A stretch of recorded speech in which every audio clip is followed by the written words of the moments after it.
What is the goal of a healthy relationship? That will be the topic of today's video.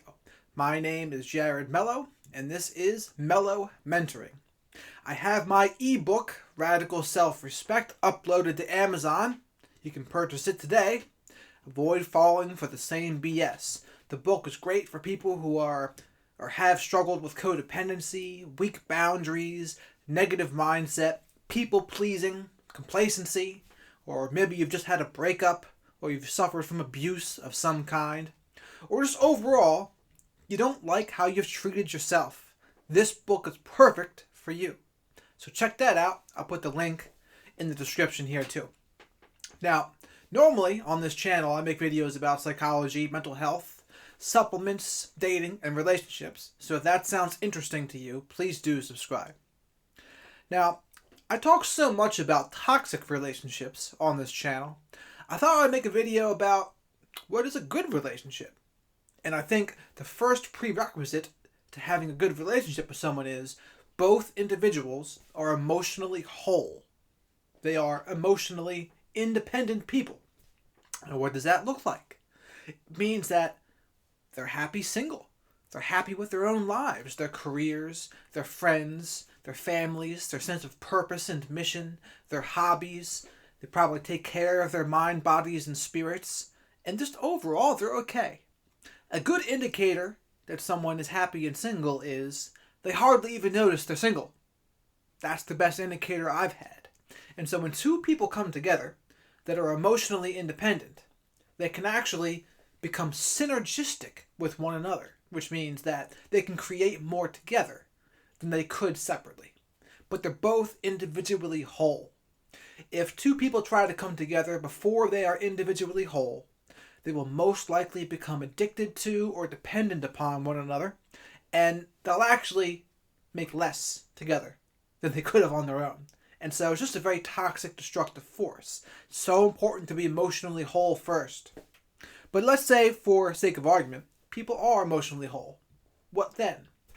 And I saw a woman post something today that I didn't really like. It said, "Don't get with any guy until he gives you more than your father can." And I thought to myself, that's not what love is supposed to be about. Love is supposed to be about giving. Giving without the expectation of things in return. But when two people get together, the goal should be you help each other grow. And what does that mean? It means that you allow people to give you some suggestions. You listen to constructive criticism. And you can communicate in a healthy way. A healthy relationship, to me, it's all about being a healthy team. A good partnership.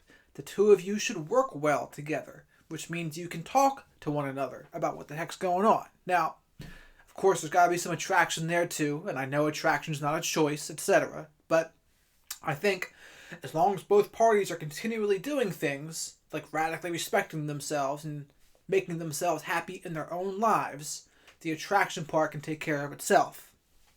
But, so the partners, they can talk with one another, and they can help each other become the best versions of themselves. And like I said, it requires people to listen to constructive criticism and not get all bent out of shape about it, and to be cool with one another about it, to not be blowing up and emotionally immature about it, but to give to one another, to maybe have a family together, right? Now, I don't say that marriage is necessarily mandatory or a requirement. You can have kids these days without getting married. And I know in America right now, in the gynocentric society that we live in, the courts don't really favor men at all. And so that's a problem too. And so I understand. I understand people who wouldn't want to get married. But those are the goals of a relationship, to help each other grow, to make each other's lives more enriched and better than they could be on their own.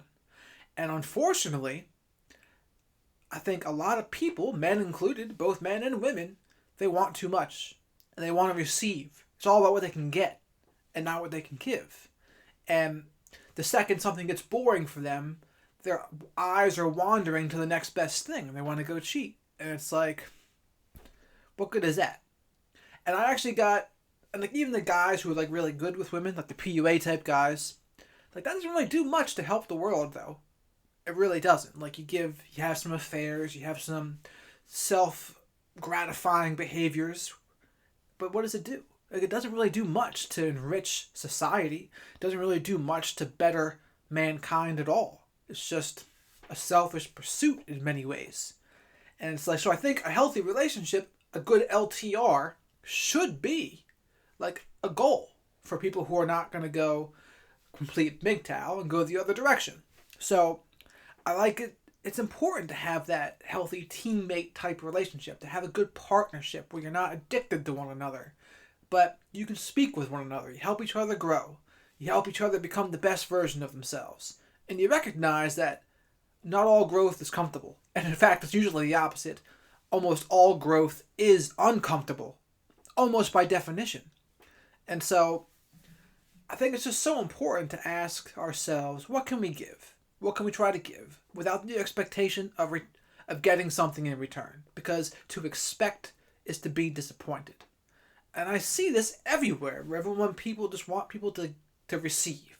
And I've seen mostly women guilty of that recently, actually. And it's just so annoying. It's like, what are you going to give? It's like when you see dating profiles on online dating things, you'll see women say things like, make me laugh, entertain me. And it's like, what are you going to give? Like, it's supposed to be a mutual give and take. And they're only coming at it from one side. Like, what are you going to give me? What do I get? And it's like, that's not a healthy start to a relationship. That's more like it's like a domineering type relationship where one person just receives and the other person just gives, and it's one way. Like, that's not a healthy relationship at all. And it's not, like, when I see women say those kinds of things, it's like, I lost interest completely. Like, I want to have a partner that's going to have similar morals and values, that would have perhaps a similar parenting style. Like, there's certain things that I see people do that are going to bother me. Like when I see people make fun of others and try to put them down unnecessarily. I can't stand that. And yet people do it all the time. So for me, like, that breaks my personal constitution. It breaks my values. And so they're off my list. But we got to find someone that's going to have similar values, similar parenting styles, and someone we can work well as a team with. That's it. And I get it. It is difficult to find these days. For some reason or another. There's always something. There's always a reason why it doesn't work. Perhaps personality disorders. Honestly, a personality disorder is almost an automatic disqualifier, because unless the person is really working on themselves and going to therapy, their relationship's not going to work. It's just not. And so, mood disorders, I think, are a little more manageable. Like, they can be overcome, I feel like. But they can be overcome with extreme caution. So that's my video for today. I'm actually excited because I'm going to make a video about a relationship with a BPD woman and what that's like. And then another video will be comparing a female covert narcissist with a borderline woman. Like, what the relationships are, what are the similarities and what are the differences.